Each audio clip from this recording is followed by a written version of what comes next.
"Say hi to the sharks," my daughter-in-law whispered as she pushed me off the yacht. My son David just stood there smiling. Their plan was to steal my $3 billion fortune. But when they returned home later that evening, I was sitting in my favorite armchair with a very special gift waiting for them.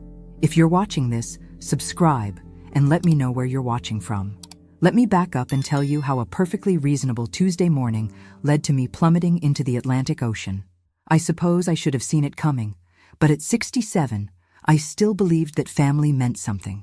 That blood was thicker than seawater, if you will. The morning had started beautifully.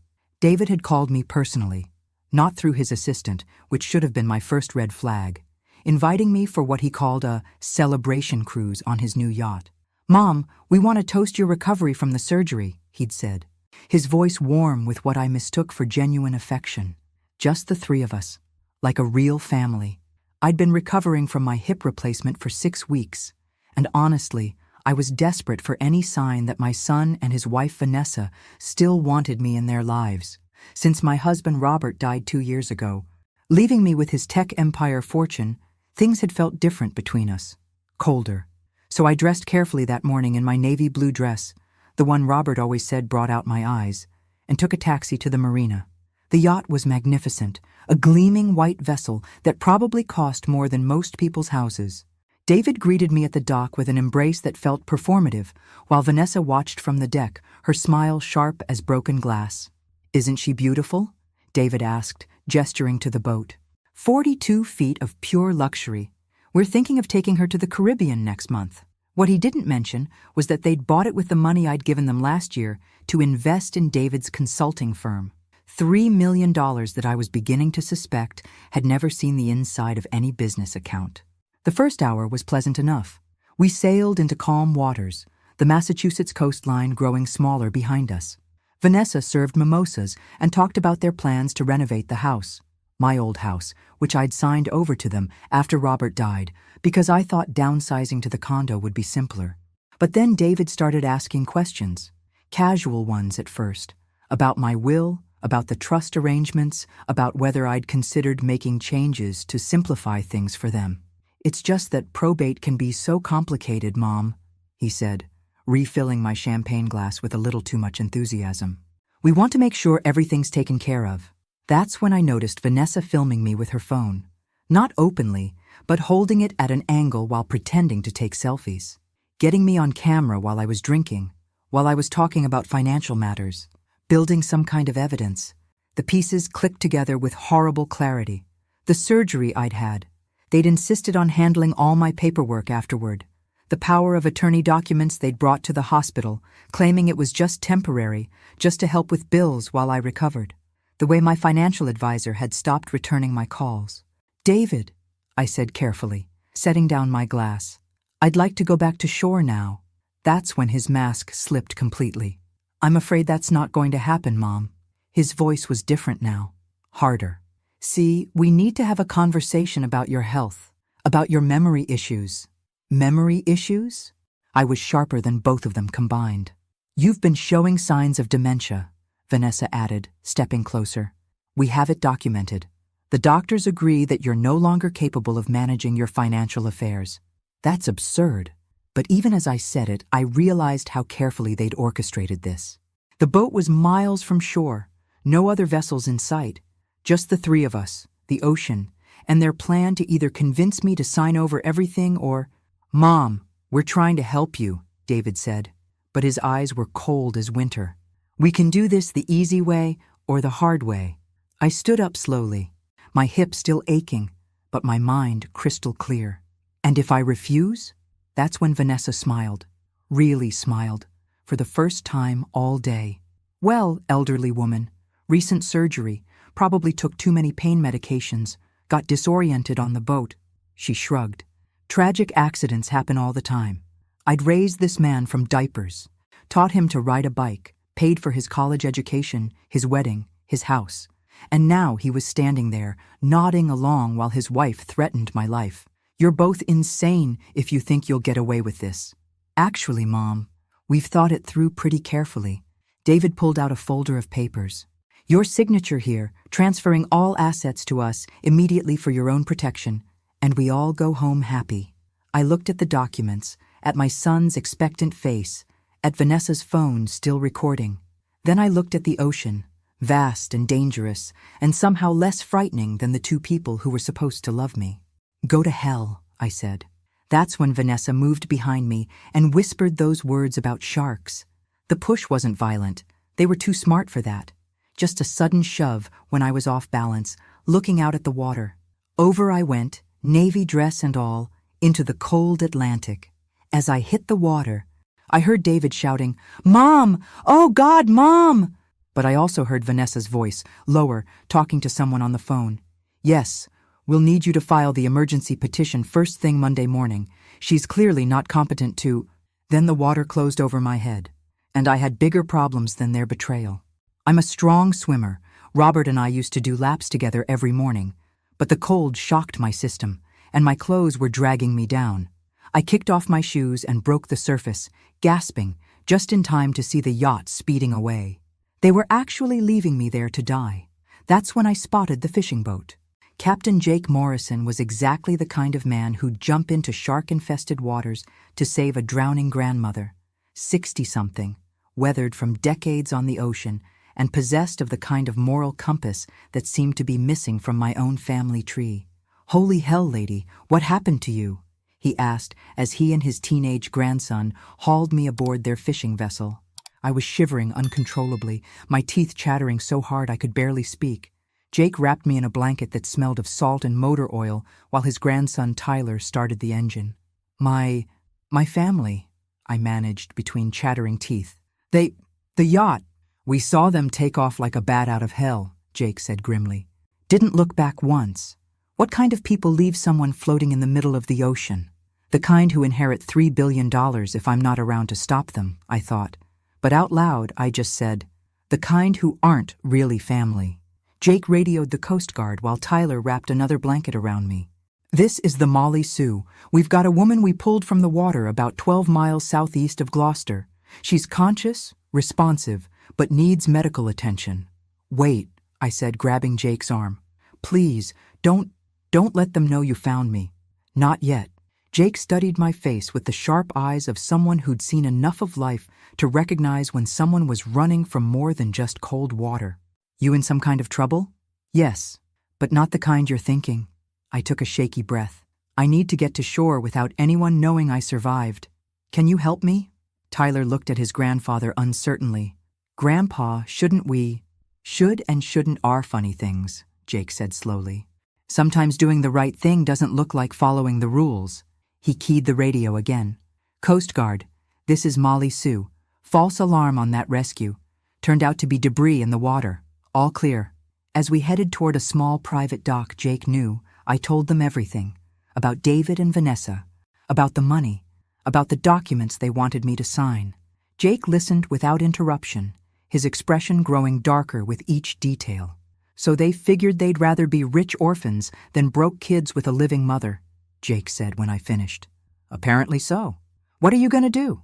That was the question, wasn't it? What was I going to do? I was officially dead as far as David and Vanessa knew. They'd go back to shore, call the authorities, report me missing overboard, play the grieving family while they executed whatever legal documents they'd prepared. But here's the thing about being supposedly dead. It gives you options you never had while you were alive. "I'm going to let them think they won," I said, surprised by how calm my voice sounded. "And then I'm going to destroy them." Jake grinned for the first time since pulling me from the water. Now that sounds like a plan worth helping with. Tyler dropped us at a tiny dock in a cove I'd never seen before. Jake knew a woman there who ran a small bed and breakfast. No questions asked, cash only. Mrs. Chen, a tough-looking woman in her 70s who took one look at my bedraggled state and immediately started heating soup, didn't even blink when Jake explained I needed a place to stay off the books for a while. "Honey, I've been running this place for 30 years, she said, ladling chicken broth into a bowl. "I've seen people running from all kinds of things. Long as you're not bringing violence to my door, you're welcome." That evening, while David and Vanessa were presumably filing police reports about their tragically missing mother, I sat in Mrs. Chen's kitchen, wearing borrowed clothes and planning their downfall. Jake had agreed to be my eyes and ears. His boat was legitimately used for fishing charters, which meant he was often around the marina where David kept the yacht. He could monitor their movements, listen to their conversations, maybe even do some investigating of his own. "Here's what I don't understand," I said, sipping my third cup of coffee. "How were they planning to make this legal? Even if I died accidentally, there are procedures, investigations." "That's what's been bothering me too," Jake agreed. "They had to have more than just forged documents. They needed someone on the inside." That night, I made a list of everyone who'd had access to my financial information since Robert died.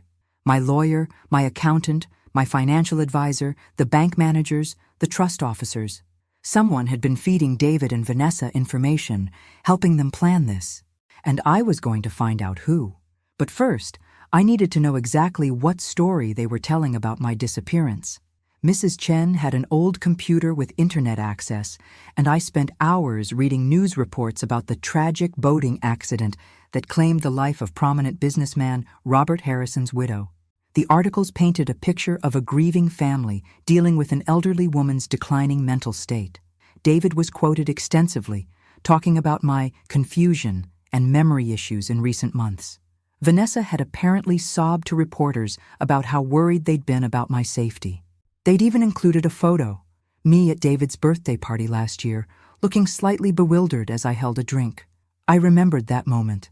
I'd been confused because no one had told me it was a surprise party, and I'd arrived at what I thought was a quiet family dinner to find 20 strangers in my former home. But in the photo, I just looked lost and elderly, exactly the image they wanted to project. The obituary was already online. Margaret Harrison, beloved mother and grandmother, passed away in a tragic boating accident while enjoying an outing with her devoted family. In lieu of flowers, the family requests donations to the Alzheimer's Association. Even in death, they were spinning the narrative of my supposed mental decline. "Bastards," I muttered, closing the laptop. Mrs. Chen looked up from her knitting. "Planning something special for them." "Oh yes," I said. "Something very special indeed." The funeral was surprisingly well attended for someone who was supposedly dying of dementia. I watched from across the cemetery through binoculars Jake had borrowed from his fishing gear, hidden behind a maintenance shed that gave me a perfect view of the proceedings. David had spared no expense.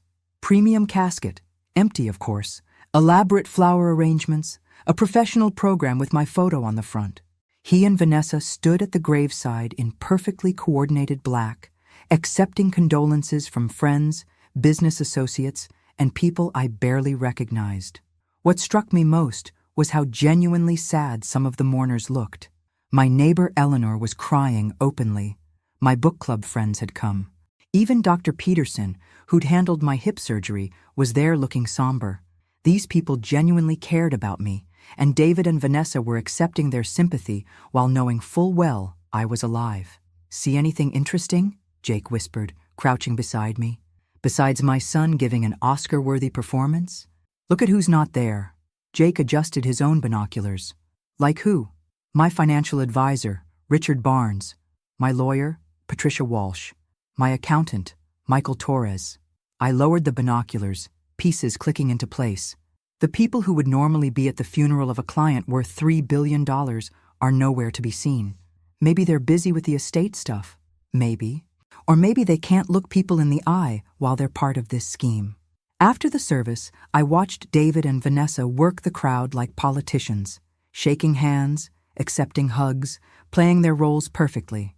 But I also noticed how quickly they ushered people away when anyone started asking detailed questions about my final days. That afternoon, Jake drove me back to Mrs. Chen's in his pickup truck, taking a roundabout route to avoid any chance encounters. I'd been officially dead for 4 days now, and I was starting to understand the unique advantages of my situation. "I need to get into my old house," I told him as we pulled into Mrs. Chen's driveway. "That seems dangerous. They're probably staying there now, right?" "Not according to the property records I looked up this morning. They kept their own place. My house has been sitting empty since I moved to the condo last year." I pulled out a piece of paper where I'd been making notes. "But here's the interesting part. Someone's been paying the utilities. The electricity, water, heating, someone's maintaining it. Why would they do that if no one's living there?" "Good question. I think it's time I found out. That night, Jake dropped me off 3 blocks from my former home in Beacon Hill. The house where I'd lived with Robert for 35 years, raised David, hosted countless dinner parties and holiday celebrations. The house I'd signed over to my son because I thought family meant something. It was after midnight, and the street was quiet except for the occasional car passing. I still had my key. David had never thought to ask for it back, and I slipped around to the back door like a criminal breaking into my own former home. The house felt different. Not empty, exactly, but wrong somehow. I made my way through the familiar rooms using the flashlight Jake had given me, being careful to avoid the windows facing the street. The living room furniture was covered with sheets, but I could see that new pieces had been added. Expensive pieces. A leather sofa that cost more than most people's cars. An entertainment center that definitely wasn't there when I'd lived here.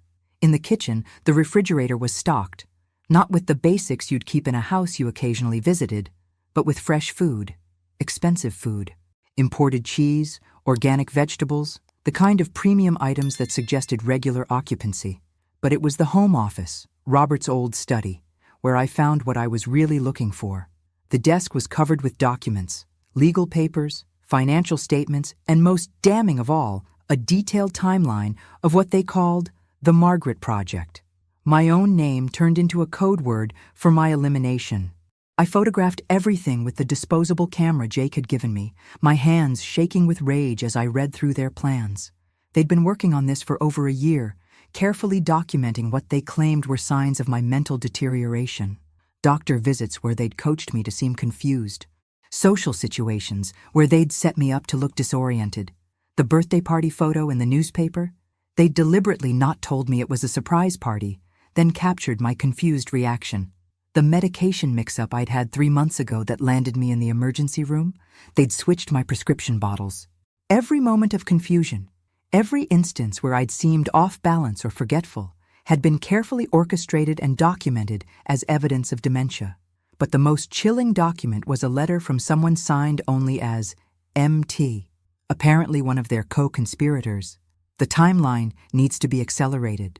Margaret's been asking too many questions about the power of attorney documents. If she gets suspicious and goes to a lawyer independently, everything falls apart. I recommend moving to Phase 3 within the next 2 weeks. Phase 3, according to the timeline, was my death. I was photographing the last document when I heard a car door slam outside. Headlights swept across the front windows, and I heard voices approaching the front door. David and Vanessa coming home from their grief performance. I quickly gathered my things and headed for the back door, but I could hear their conversation as they entered. Think the Peterson woman bought it? She was crying too hard to think straight. Besides, what's she going to investigate? Mom fell off a boat. It happens. What about the will? How long before we can? Probate opens Monday. MT says we'll have full access to the accounts within 6 weeks. I slipped out the back door and into the garden, my heart pounding. But as I crept along the side of the house toward the street, I heard something that stopped me cold. A baby crying. There was a baby in my former house. David and Vanessa had never mentioned having a child, which meant there was more to this story than I'd realized. The baby changed everything. As I crouched behind the rose bushes I'd planted 20 years ago, listening to the sound of an infant crying in my former home, I realized this wasn't just about my money. This was about something much bigger. Jake picked me up at the corner 15 minutes later, and I was still shaking as I climbed into his truck.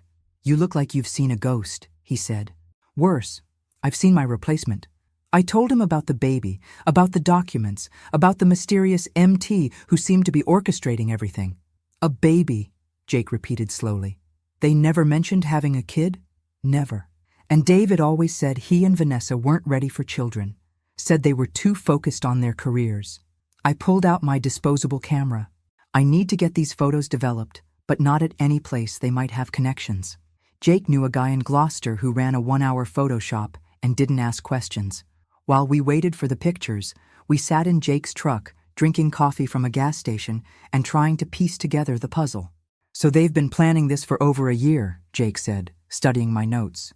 "Systematically making you look incompetent, documenting everything, getting someone inside your financial team to help them.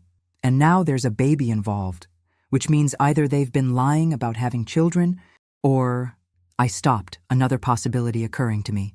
Or the baby isn't theirs. What do you mean? Think about it. If they've been planning to steal my fortune, they'd want to make sure they have a legitimate heir, someone to inherit everything if something happened to them. But they'd need a child with the right bloodline, the right legal claim. Jake looked at me with concern. You think they stole a baby? I think they did something. And I think MT, whoever that is the key to understanding what. The photos were devastating when developed. Clear evidence of their year-long conspiracy, complete with timelines, fake medical reports and financial projections showing how they planned to spend my money. But the most disturbing photo was the last one. A birth certificate I'd almost missed, tucked under other papers. Baby Harrison, born 3 weeks ago. Mother, Vanessa Harrison. Father, David Harrison. But I'd been around Vanessa just 4 days ago on that yacht. She definitely wasn't recovering from childbirth. This birth certificate is fake, I told Jake, completely fabricated. So, whose baby is it? That night, I couldn't sleep. I lay in Mrs. Chen's guest room staring at the ceiling and thinking about everything I'd learned. My son and daughter-in-law had spent over a year systematically destroying my reputation, planning my murder and forging documents to steal my fortune. And now they had a baby, whose existence they were hiding from the world. The next morning, I made a decision that surprised even me. I'm going back, I told Jake over breakfast. But not to the house. I'm going to follow them. That's dangerous as hell. Margaret, if they see you, they won't. Because as far as they know, I'm fish food. I spread out a local map on Mrs. Chen's kitchen table. Look, they have to take the baby somewhere during the day. Daycare, babysitter, something. Babies don't just disappear for 8 hours while their parents play grieving family. Jake studied the map doubtfully. And what are you hoping to find? The truth about that baby. And hopefully, the identity of MT. Mrs. Chen, who'd been quietly listening while washing dishes, finally spoke up. There's a private investigator in town who owes me a favor. Professional, discreet, and very good at following people without being seen. I can't involve anyone else in this, I protested. Honey, Mrs. Chen said, drying her hands on a dish towel, you're way past being able to handle this alone. These people tried to kill you. They're not going to hesitate to try again if they figure out you're alive. She was right, of course. But hiring a private investigator would require admitting to more people that I wasn't actually dead. It meant expanding the circle of people who knew my secret. What kind of favor does this investigator owe you? Mrs. Chen smiled mysteriously. The kind where my grandson didn't go to jail for something stupid he did when he was 22. PI named Danny Crawford. Former cop. Very reliable and excellent at making problems disappear. By noon, I was sitting in Danny Crawford's small office above a sandwich shop in downtown Gloucester, telling my story for the 3rd time in a week. Danny was about 50, with prematurely gray hair and the kind of alert eyes that missed nothing. So, you want me to follow your son and daughter-in-law, find out about this mysterious baby, and identify their co-conspirator, he summarized after I finished. That's right. And you're paying me with what? Because according to the newspapers, all your assets are frozen pending probate. I pulled out an envelope I'd prepared earlier. Cash. I had some emergency money hidden in a safety deposit box that David doesn't know about. Robert always insisted we keep liquid funds available for emergencies.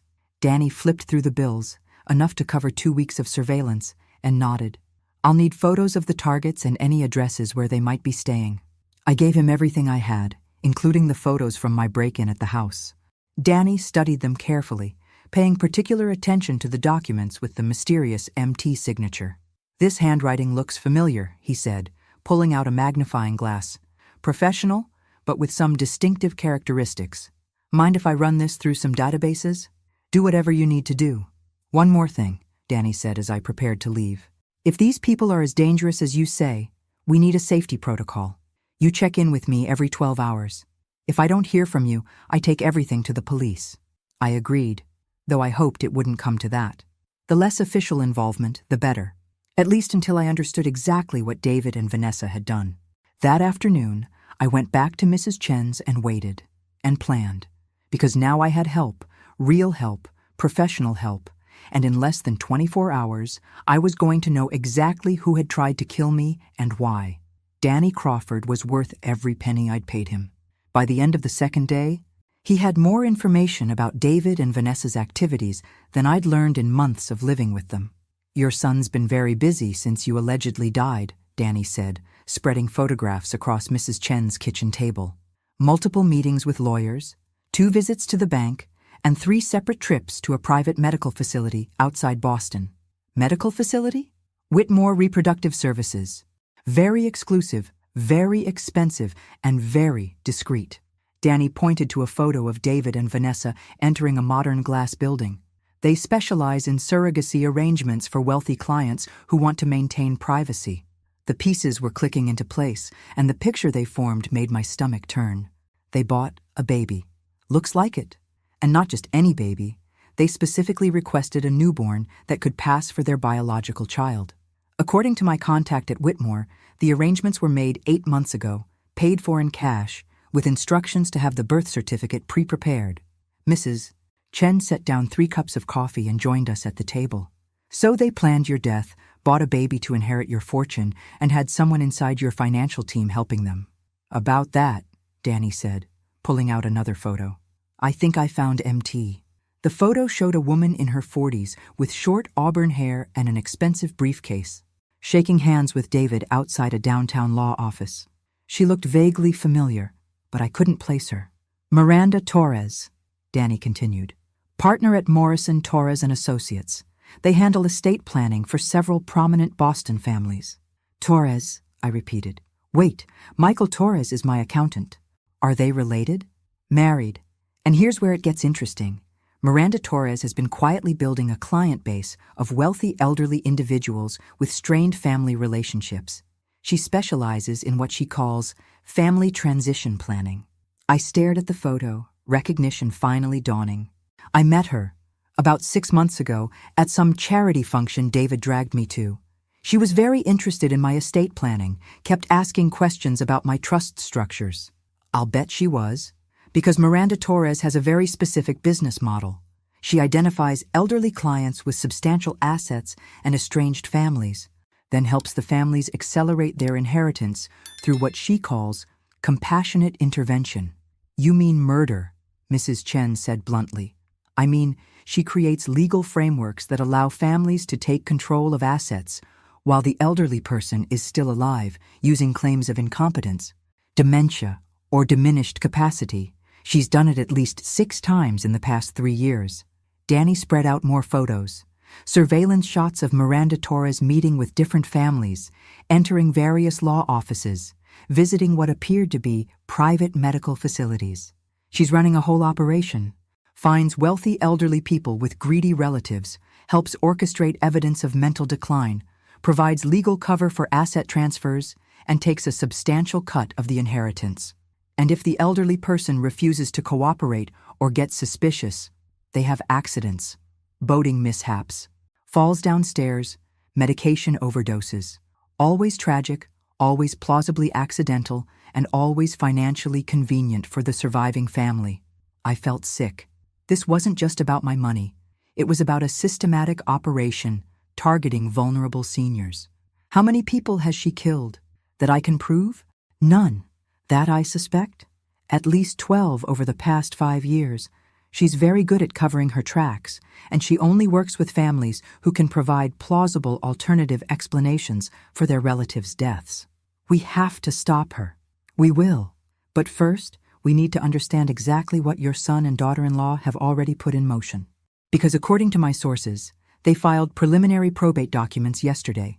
Danny pulled out a legal folder. They're claiming you died intestate, without a valid will, which would make them your sole heirs. They're also claiming that any existing estate planning documents are invalid because they were signed while you were mentally incompetent. But I have a will, a very specific, detailed will that was updated just 2 years ago. I know. I found it. Danny opened the folder and pulled out a familiar document. My will, with what appeared to be my signature at the bottom, but the text was completely different from what I remembered signing. They replaced it, I whispered, scanning the forged document. This leaves everything to David, with provisions for any future children he might have, including the baby they just acquired through Whitmore Reproductive Services. I stood up and walked to Mrs. Chen's window, looking out at the ocean. A week ago, I'd been a grieving widow trying to maintain a relationship with my only family. Now I was a murder victim who'd survived her own assassination, discovering that my son was part of a larger criminal enterprise targeting elderly people. "There's something else," Danny said gently, "about the baby." I turned back to face him. The birth mother was a 17-year-old girl named Sarah Collins. Runaway from Maine, no family, no support system. Miranda Torres found her at a shelter in Portland and offered her $50,000 to carry a baby for a loving couple who couldn't have children. Where is she now? Danny's expression was grim. According to the medical records, she died from complications during delivery. But I spoke to a nurse at Whitmore who remembers Sarah. Healthy girl, no risk factors, normal pregnancy right up until the day she gave birth. The implication hung in the air like smoke. "They killed her," I said. "I think so, but I can't prove it yet." Danny gathered up his photos. "What I can prove is that your son and daughter-in-law are part of a criminal organization that's been systematically murdering elderly people for their money. And tomorrow morning, they're meeting with Miranda Torres to finalize the legal transfer of your assets." I sat back down, my mind racing. "Where?" "Torres's office, downtown, 10 a.m. I looked at Mrs. Chen, then at Danny, then at the photos spread across the table showing my son shaking hands with a professional killer. "Then I guess it's time for Margaret Harrison to rise from the dead." The hardest part about planning your return from the dead is deciding which audience gets the shock first. I could confront David and Vanessa privately, giving them a chance to explain themselves, but that assumed they deserved an explanation. Or I could make my resurrection public, letting them discover I was alive the same way the rest of the world would. I chose option 3, strategic haunting. "You want to what?" Danny asked when I explained my plan. "I want them to know I'm alive, but not know how much I know about their operation. I want them scared, off balance, making mistakes." Mrs. Chen nodded approvingly. "Psychological warfare. I like it." The plan was simple but effective. While David, Vanessa, and Miranda Torres were in their downtown meeting dividing up my assets, I would be making my presence known in more subtle ways. Danny had discovered that they were keeping the baby at David's house during the day, with a private nurse who'd been hired through one of Miranda Torres's front companies. The nurse, a woman named Carol Peterson, had no idea she was caring for a baby that had been essentially purchased through the death of its teenage mother.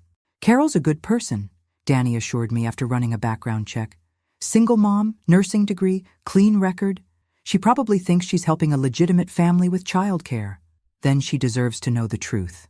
That morning, while David and Vanessa were downtown legally erasing me from existence, I stood on the front porch of my former home and rang the doorbell. Carol Peterson was younger than I'd expected, maybe 35, with tired eyes and genuine warmth. She opened the door holding a baby bottle and wearing scrubs covered with cartoon animals. "Can I help you?" she asked. "Hello? Carol, my name is Margaret Harrison. I believe you're caring for my grandson." The blood drained from her face. She knew that name. It had been all over the news for the past week. The wealthy widow who died in a boating accident. You're dead?" "Yes, I've been reading about that." "I've been reading." "Fascinating story, though not entirely accurate." I smiled gently. "May I come in? I think we need to talk." Carol stepped back, still staring at me like I was actually a ghost. "But you died. In the papers, on the news. Your son said—" "My son said a lot of things, apparently. Not all of them true." I followed her into the living room, my former living room, where a baby sat in a bouncy seat, gurgling contentedly. "Oh," I breathed, seeing the infant for the first time. "Oh, you beautiful thing." The baby was perfect, maybe 3 weeks old, with dark hair and serious brown eyes. He was wearing an expensive outfit, and the room around him was filled with high-end baby equipment that must have cost thousands of dollars. "What's his name?" I asked, settling into a chair beside the bouncy seat. "Baby Harrison," Carol said automatically, then caught herself. They said his name was going to be Robert Jr., after his grandfather, but they haven't decided for sure. They haven't decided because they don't know him well enough to name him," I said softly. Because he's not really their baby, is he? Carol sat down heavily on the sofa. I don't understand what's happening. You're supposed to be dead. And David and Vanessa, they're supposed to be grieving parents who needed help with their newborn while they dealt with family matters. Carol, I need you to listen very carefully. This baby is not David and Vanessa's biological child. They purchased him through an illegal surrogacy arrangement that resulted in the death of his birth mother.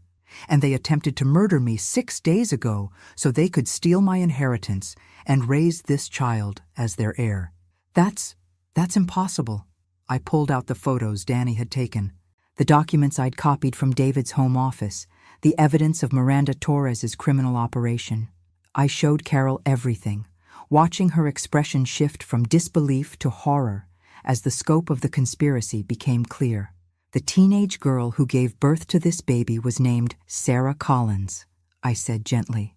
She was 17 years old with no family, no support system. They told her she was helping a loving couple who couldn't have children. She died during delivery under suspicious circumstances. Carol was crying now, looking at the baby with new understanding. He's an orphan. Yes, and if David and Vanessa get away with this, he'll grow up thinking they're his parents, never knowing his real mother died to give him life. What do you want me to do? I want you to take pictures. Document everything you can about how they treat him, what they've told you, who else has been involved. And then I want you to help me make sure this baby grows up knowing the truth about where he came from. Carol wiped her eyes and nodded. His real name should be Robert Sarah Harrison, after his grandfather and his birth mother. That's perfect. I spent an hour with Carol and baby Robert Sarah, taking photos, documenting the setup in my former home, and explaining what would happen next. Carol agreed to continue caring for the baby while secretly gathering evidence and keeping me informed about David and Vanessa's activities.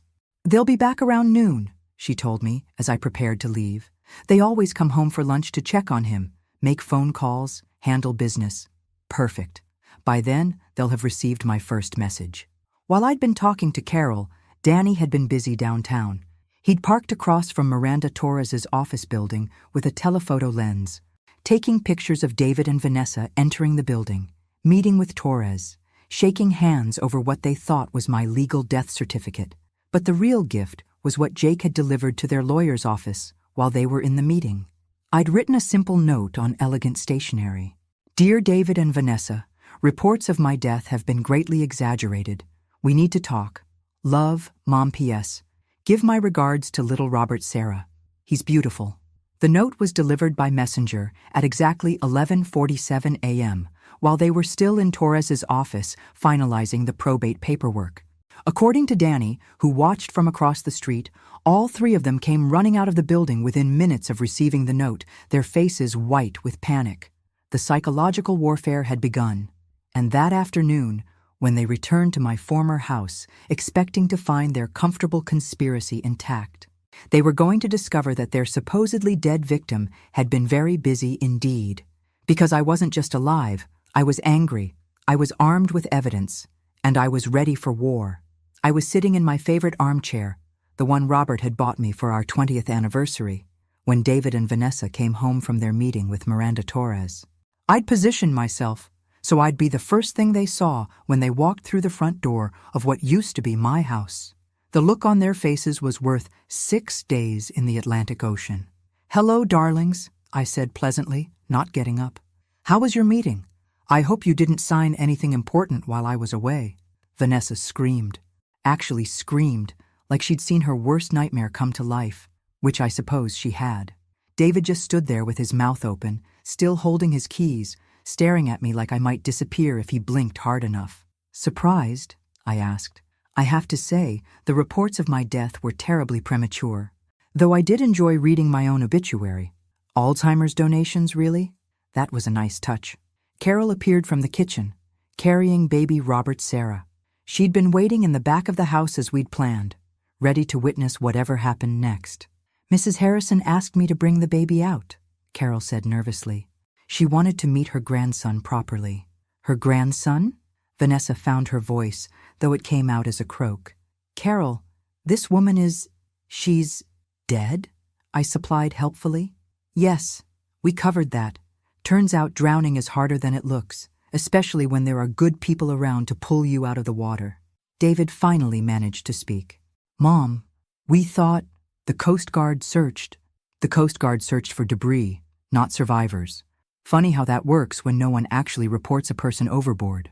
I accepted the baby from Carol, settling him comfortably in my arms. Hello, little Robert Sarah. I'm your real grandmother. Not the kind who tries to buy you with blood money. His name isn't Robert Sarah, Vanessa snapped, some of her composure returning. His name is whatever we decide to name him, because he's our son. Is he? I looked down at the baby, who was looking back at me with those serious brown eyes. Tell me, Vanessa, when exactly did you give birth? Because 4 days ago on that yacht, you certainly didn't look like someone who delivered a baby 3 weeks earlier. The birth was private. Yes, I'm sure it was. Very private indeed. So private that the actual mother died during delivery under mysterious circumstances. I looked up at them both. Did you know her name was Sarah Collins? 17 years old. From Maine. No family to ask questions when she disappeared. The silence in the room was deafening. Carol gasped, covering her mouth with her hand. That's impossible, David said, but his voice lacked conviction. We would never what? Never conspire with Miranda Torres to run an illegal surrogacy operation? Never systematically poison an elderly woman's reputation to steal her fortune? Never push your own mother off a yacht and leave her for dead? I stood up slowly, still holding the baby. Which part exactly would you never do? David? Vanessa recovered first, her shock transforming into the cold calculation I'd seen on the yacht. Prove it. You can make all the accusations you want, but proving any of it is another matter entirely. Oh, darling, I said, smiling for the first time since they'd walked in. You really shouldn't have said that. Carol, would you mind taking Robert Sarah to his room for his nap? I asked, not taking my eyes off David and Vanessa. The grown-ups need to have a conversation. After Carol left with the baby, I walked over to the mantelpiece where David had displayed several family photos, none of which included me, I noticed. Sit down, I said, my voice carrying the authority that had once run Robert's household staff. Both of you. They sat, still looking shell-shocked. Let me tell you what I've been doing for the past week while you've been planning my funeral and dividing up my assets. I pulled out a manila folder from behind the chair cushion. I've been investigating, and learning, and documenting. I spread the photographs Danny had taken across the coffee table. David and Vanessa meeting with Miranda Torres. Multiple visits to Whitmore Reproductive Services. Financial documents showing the cash payments for the baby. This is Miranda Torres, I said, pointing to one photo. She specializes in helping families like you accelerate their inheritances through what she calls compassionate intervention. In plain English, she helps greedy relatives murder elderly people for their money. That's ridiculous, Vanessa said, but she was staring at the photos with growing alarm. Is it? Because I have documentation of at least 6 other cases where Miranda Torres provided legal cover for families who wanted their elderly relatives dead. 6 other families who suddenly had convenient accidents after showing signs of mental decline that were later proven to be artificially induced. I pulled out another set of documents. Like Mrs. Eleanor Walsh, age 73, fell down the stairs in her own home 3 weeks after her son started adding sedatives to her evening tea. Her son inherited $2 million. David had gone very pale. Mom, you're scaring yourself with conspiracy theories. Or Mr. Charles Bennett, age 68, died in a single car accident after his daughter convinced his doctor that his medication needed to be adjusted. His daughter inherited $4 million. I looked directly at David. These aren't theories, son. These are murders, and you're part of the same operation. We never killed anyone, Vanessa said quickly. Even if what you're saying about this Torres woman is true, we never actually hurt anyone. Really? What about Sarah Collins? Silence. What about the 17-year-old girl whose baby you bought? The girl who died during delivery under suspicious circumstances? The girl whose death gave you the heir you needed to justify inheriting my fortune? That wasn't... We didn't know. David started, then stopped. Didn't know what? That Miranda Torres was running a black market baby operation using vulnerable teenage girls? Didn't know that those girls had a habit of dying during delivery? Didn't know that you were accessories to murder? I pulled out another document, Sarah's death certificate, which Danny had obtained through his contacts. Sarah Collins died from what the medical examiner called unexpected cardiac arrest during delivery. But according to the nurse who was present, Sarah was healthy, young, and showing no signs of distress right up until the moment she stopped breathing. Carol had returned and was standing in the doorway, listening to everything. The same nurse, I continued, who told my investigator that Miranda Torres was present during the delivery and that she personally administered what she claimed was a routine medication just minutes before Sarah went into cardiac arrest. Your investigator? David asked weakly. Oh, yes. Did you think I was handling this alone? I have a private investigator, surveillance photos, financial records, medical documents, and testimony from multiple sources. I smiled coldly. I also have something else you might find interesting. I walked over to what used to be Robert's desk and opened the top drawer, pulling out a small digital recorder. I've been recording this entire conversation. Every word you've said, every admission you've made, every piece of evidence you've confirmed. I held up the recorder. Did you know that in Massachusetts, only one party needs to consent to recording a conversation? And since this is taking place in what used to be my home, I think I qualify as a consenting party. Vanessa jumped to her feet. You can't use that in court. It's entrapment or something. Actually, it's evidence. Evidence of conspiracy, fraud, and accessory to murder. Evidence that will put both of you in prison for a very long time. David finally found his voice. What do you want? What do I want? I laughed, and it wasn't a pleasant sound. I want my money back. I want that baby properly adopted by a family who will love him and tell him the truth about his birth mother. I want Miranda Torres arrested for the serial killer she is. And I want you both to spend the rest of your lives remembering that you tried to murder your own mother for money. And if we cooperate? Vanessa asked. If you cooperate, I might consider not pressing charges for attempted murder. The fraud charges, the conspiracy charges, the accessory to murder charges, those are out of my hands now. But attempted murder is my choice. I looked at both of them, these two people who had shared my home, my table, my family holidays, who had planned my death with the same casual efficiency they might use to plan a vacation. You have 24 hours to decide. They chose poorly. Instead of confessing, instead of cooperating, instead of showing even a hint of remorse for trying to murder me, David and Vanessa decided to double down on their original plan. I discovered this at 6 o'clock the next morning when Danny Crawford called Mrs. Chen's bed and breakfast with an urgent warning. They're moving fast, he said without preamble. I've been monitoring their communications, and they spent all night on the phone with Miranda Torres and someone else, someone they kept referring to as the cleaner. I was instantly awake. What kind of cleaner? The kind who makes problems disappear permanently.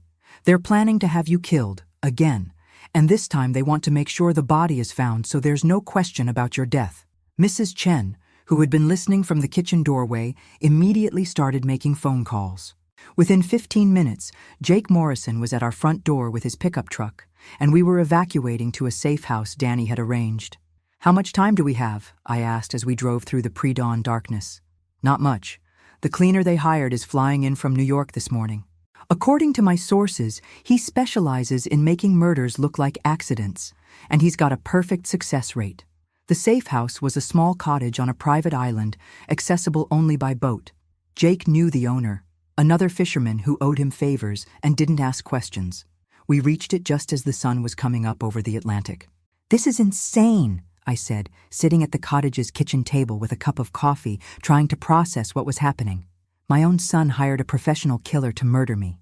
People do terrible things for money, Jake said grimly, but we're not going to let them get away with it. Danny arrived an hour later with more disturbing news. It's worse than we thought. Miranda Torres isn't just running a murder for inheritance scheme. She's part of a larger network. They've been targeting wealthy elderly people across New England for years. He spread out photographs and documents across the table. I've identified at least 20 suspicious deaths over the past 5 years. All wealthy seniors, all with greedy relatives, all ruled accidental or natural, despite circumstances that should have triggered investigations. How are they getting away with it? They've got people inside the system. Medical examiners, police detectives, probate judges. It's not just a family business. It's organized crime with a very specific target demographic. Mrs. Chen, who had insisted on coming with us despite the danger, was studying the photographs with a keen eye. "This woman here," she said, pointing to a surveillance photo. "I've seen her before." "Where?" "At the hospital where I volunteer. She was there about 6 months ago, asking questions about elderly patients who didn't have family visitors. Said she was from some kind of social services agency." Danny and I exchanged looks. "She was scouting for targets. And now they're coming after you because you're the first person who survived their operation and can testify about what they do," Jake said. "Then we need to make sure my testimony is heard before they have a chance to silence me." I spent the rest of that morning writing everything down. Every detail of David and Vanessa's betrayal, every piece of evidence we'd gathered about Miranda Torres's operation, every name and date and transaction I could remember. If something happened to me, at least the truth would survive. But around noon, Danny's phone rang with news that changed everything. "They found the cleaner," he said after ending the call. "Dead in his hotel room. Single gunshot to the head. Professional execution." "What does that mean?" "It means Miranda Torres is cleaning house. Anyone who can connect her to the murder network is being eliminated, including potentially your son and daughter-in-law." The thought of David being murdered should have terrified me. Instead, I felt a cold satisfaction that surprised me with its intensity. "Good," I said. "Let them find out what it feels like to be betrayed by someone they trusted." But Jake was shaking his head. "You don't understand, Margaret. If Torres is eliminating witnesses, that includes you, but it also includes that baby. An orphaned infant with no legal guardians is a loose end she can't afford." My blood ran cold. "Robert Sarah. She'll have him killed too. Make it look like a tragic accident. Carbon monoxide leak, house fire, something that eliminates the evidence along with the witness." I stood up so fast I knocked over my coffee cup. "We have to get him. It's too dangerous. They'll be watching your old house, waiting for you to show up. Then I guess I'll have to give them what they're waiting for." The plan was simple, which made it terrifying. I would surrender myself to David and Vanessa, let them think they'd won, and trust that Danny and Jake would be in position to rescue both me and baby Robert Sarah when Miranda Torres showed up to clean house. "This is the stupidest plan I've ever heard," Mrs. Chen said as we prepared to return to the mainland. "It's the only way to save that baby," I replied, checking the hidden recording devices Danny had given me, "and to get enough evidence to bring down Torres's entire operation." Danny had been monitoring communications all morning. Miranda Torres was driving up from New York, planning to arrive at my former house by evening. David and Vanessa had been told to have me there, alive, so Torres could question me about what I knew before arranging my final accident. "They think I'm going to trade my life for the babies," I told Jake as his boat approached the dock in Gloucester. "They have no idea I've been planning this for days." The recording devices were hidden throughout my former house, planted by Carol Peterson, while David and Vanessa were out making their arrangements with Torres. Carol had also positioned cameras in strategic locations and would be hiding in the basement with baby Robert Sarah, ready to escape through the old servant's entrance if things went wrong. "You sure about this?" Jake asked as we reached the dock. "I'm sure that if I don't do this, an innocent baby will die because of my son's greed. That's not something I can live with." I walked up to my former front door at exactly 6 o'clock. "As arranged," David answered, looking haggard and frightened. "Mom," he said, and for just a moment I heard my little boy in his voice, the child I'd raised, loved, sacrificed for. "Hello, David. I'm here as promised." Vanessa was pacing in the living room, her usual composure completely shattered. "She'll be here soon," she said without looking at me. "Miranda Torres. She wants to talk to you." "I'm sure she does." "Mom," David started, then stopped.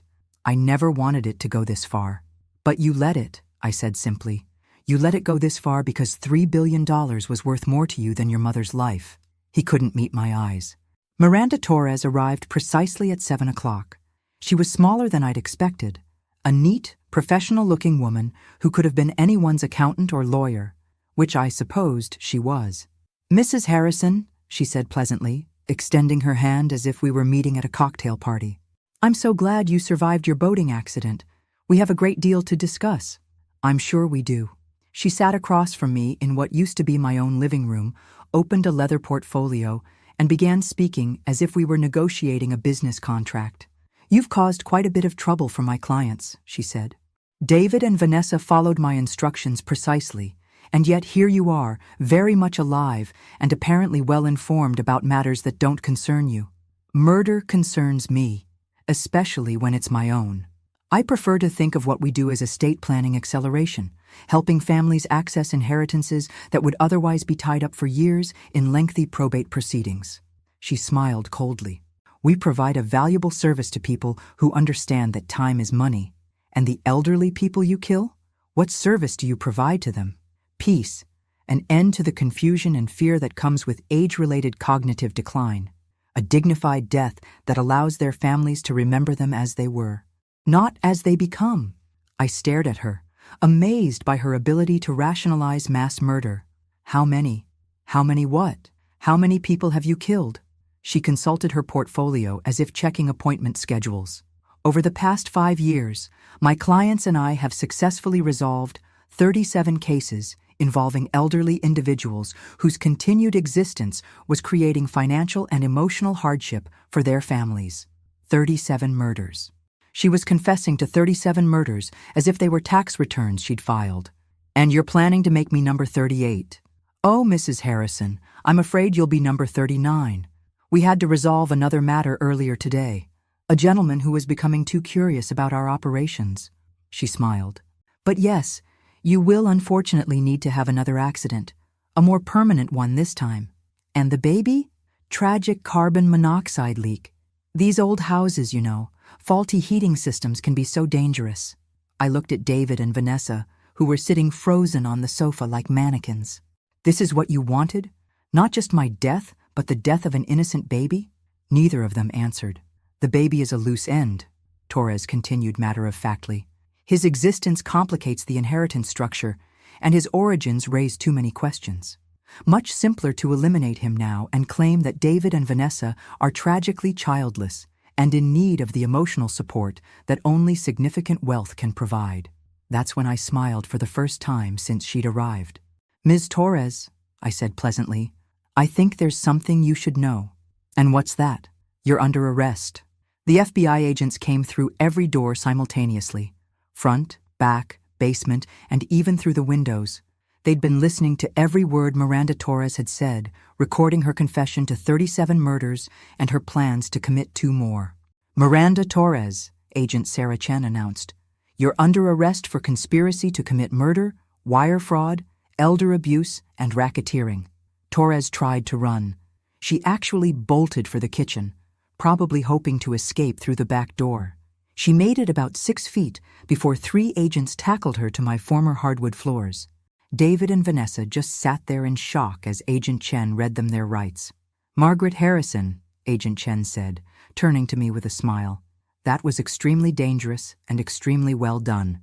It turned out that Danny Crawford wasn't just a private investigator. He was a former FBI agent who'd been working undercover to investigate the elder abuse network that Miranda Torres had been running. My case had provided the perfect opportunity to get Torres to confess on tape to her entire operation. We've been tracking her for 2 years, Agent Chen explained, as the house filled with crime scene technicians. But she was too careful, too smart. She never directly participated in the murders. She always used intermediaries and made sure she had plausible deniability. Until today, I said. Until today, when she confessed to 37 murders while planning 2 more on federal recording equipment. Carol Peterson came up from the basement carrying baby Robert Sarah, both of them unharmed. Is it over? She asked. It's over, I confirmed, taking the baby from her arms. At least, the dangerous part is over. The legal part took months. David and Vanessa were charged with conspiracy to commit murder, fraud, elder abuse, and accessory to murder in the death of Sarah Collins. They both took plea deals, 25 years for David, 20 for Vanessa. Miranda Torres went to trial and was convicted on all counts. Life in prison without possibility of parole. The network she'd built was dismantled over the following year. 17 other conspirators were arrested, including corrupt medical examiners, probate lawyers, and family members who'd participated in the murders. The investigation revealed that the operation had stolen over $200 million from elderly victims across 6 states. But the most important outcome was baby Robert Sarah. I legally adopted him, with the full support of the court system and Sarah Collins's extended family, who were found living in Canada. They were grateful that someone was willing to raise Sarah's son and tell him the truth about his brave young mother who had tried to give him a better life. His real name is Robert Sarah Harrison, I explained to the family court judge. Robert for his grandfather, Sarah for his birth mother, and Harrison because that's the family that will love him and raise him with the truth about where he came from. The judge, a woman in her 60s who'd been following the case closely, smiled. I think Sarah Collins would be proud of how her story ended. I'm 72 now, 5 years later, and Robert Sarah is a remarkable little boy who knows exactly who he is and where he came from. He knows his birth mother was a brave teenager named Sarah who wanted him to have a good life. He knows his adoptive father and stepmother tried to use him in a scheme that cost Sarah her life. And he knows that sometimes the people who are supposed to love you the most are the ones you have to protect yourself from. Mrs. Chen still runs her bed and breakfast, though she's added a sideline as a consultant, helping other elderly people who suspect their families might not have their best interests at heart. Jake Morrison still runs his fishing charters, but he's also become something of a local legend for pulling dying grandmothers out of the Atlantic Ocean. And Danny Crawford, Agent Crawford, still works for the FBI, but he sends me Christmas cards every year with photos of other elderly people whose lives he's saved. As for David and Vanessa, they're still in prison. David writes me letters sometimes, trying to explain why he did what he did, asking for forgiveness, claiming he was manipulated by people smarter than him. I don't write back, because here's what I learned during my week as a dead woman. Family isn't about blood or obligation or inheritance. It's about showing up when someone needs you, protecting the vulnerable, and choosing love over greed every single day. Robert, Sarah, and I have that kind of family now. The kind where no one gets pushed off boats, no one steals trust funds, and no one has to die for someone else to get rich. It's a much better family than the one I was born into, and definitely better than the one I raised. Thanks for listening. Don't forget to subscribe and feel free to share your story in the comments. Your voice matters.